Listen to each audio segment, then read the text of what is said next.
Hi అండి. ఇంట్లోనే ఈజీగా అయిపోయే మంచూరియా రెసిపీ ఎలా అంటే క్యాబేజీ, క్యారెట్, ఆనియన్, చిల్లీ సన్నగా చాప్గా చేసేసుకొని ఒక బౌల్లో వేసేసుకొని ఉప్పు, కారం, పసుపు, గరం మసాలా, అల్లం వెల్లుల్లి పేస్ట్, మైదా, కార్న్ఫ్లవర్ తగినంత వేసేసుకొని కొత్తిమీర కూడా వేసేసుకొని కలిపేసుకొని ఉండలు చేసుకొని పక్కన పెట్టేసాను. ఈ పక్క నూనె కాగుతుంటేనే వేసాను. మీడియం ఫ్లేమ్లో వేగాలి, అదే హైలో పెడితే మాడిపోతాయి.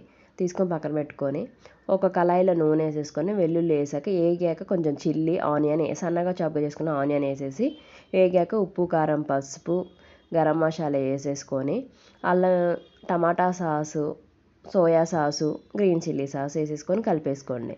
తర్వాత ఆనియన్ పెద్దగా లావుగా చేసుకొని వేసేసుకోండి. తర్వాత కొంచెం వెనిగర్ వేసేసుకొని ఒక గ్లాస్ ఆఫ్ వాటరు, ఒక స్పూను కార్న్ఫ్లవర్లో వాటర్ కలిపేసి వేసేయండి చిక్కబడడానికి. ఇది ఇట్లా ఉండగానే హై ఫ్లేమ్లో పెట్టి మంచూరియా వేసేసేయండి. కొంచెం కొత్తిమీర చల్లేసుకొని 2 నిమిషాలు ఉంచేసి దించేసి